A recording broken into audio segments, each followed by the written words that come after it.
ರೀತಿಯಾಗಿ ಏನು ಸರ್ಕಾರದ ಆಸ್ತಿ ಪಾಸ್ತಿಗಳನ್ನ ಇವತ್ತು ಕೊಳ್ಳೆ ಹೊಡೆಯುವಂತ ನಿಟ್ಟಿನಲ್ಲಿ ಕೆಲಸ ಮಾಡ್ತಾ ಇರೋದು ವಿಷಾದನೀಯವಾಗಿದೆ.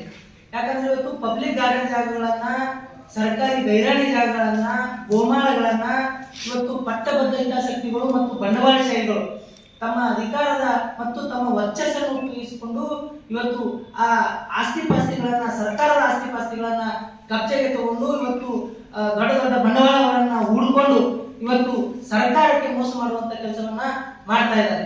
ಆದ್ರೆ ಇವತ್ತು ಏನು ಸಂಬಂಧಪಟ್ಟಂತ ಅಧಿಕಾರಿಗಳದಾರ, ಇವತ್ತು ಸ್ಥಳೀಯ ಸಂಸ್ಥೆಗಳು ಅಂದ್ರೆ ಇವತ್ತು ಮಹಾನಗರ ಪಾಲಿಕೆ ಆಗಿರ್ಬೋದು ಅಥವಾ ಇವತ್ತು ತಹಸೀಲ್ ಕಚೇರಿ ಆಗಿರ್ಬೋದು, ಆಮೇಲೆ ಗ್ರಾಮ ಪಂಚಾಯತಿಗಳಾಗಿರ್ಬೋದು, ಇವರು ಏನ್ ಮಾಡ್ತಾ ಇದ್ದಾರೆ? ಇವತ್ತು ಏನು ಒಬ್ಬ ಬಡ ಬಗ್ಗರು ಇವತ್ತು ಏನು ಲಾಸ್ಟ್ ಇಯರ್ ಅಲ್ಲಿ ಡಬ್ರಾಬಾದ್ ಕ್ಲಾಸ್ ಅಲ್ಲಿ 2030 ಅಲ್ಲಿ ಯಾರೋ ಒಬ್ಬರಿಂದ ಮೋಸ ಹೋಗಿ ಜನಸಾಮಾನ್ಯರು ಒಂದು ಸಣ್ಣ ಸಣ್ಣ ಗುಡಿಸಲುಗಳು ಹಾಕೊಂಡಿದ್ರು.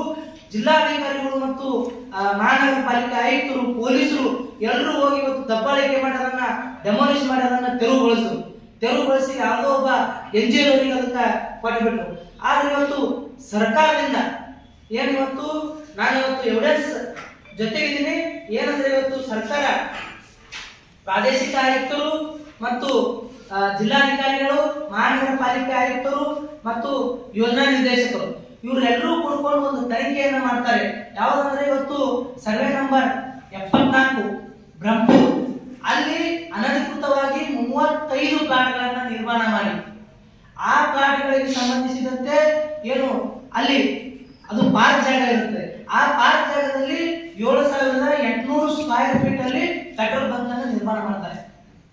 ಇವತ್ತು ಏನ್ ವಿಷಯ ಅಂದ್ರೆ ಆ ಒಂದೇ ಲೇಔಟ್ ಅಲ್ಲಿ ಆ ಪೆಟ್ರೋಲ್ ಬಂಕಿಗಾಗಿ ಮಹಾನಗರ ಪಾಲಿಕೆಯವರು ಪರವಾನಗಿ ಕೊಟ್ಟರೆ ಬೇರೆ ಬೇರೆ ಮನೆಗಳ ನಿವೇಶನಗಳಿಗೆ ಗ್ರಾಮ ಪಂಚಾಯತಿಯವರು ಪರವಾನಗಿಯನ್ನು ಕೊಡ್ತಾರೆ.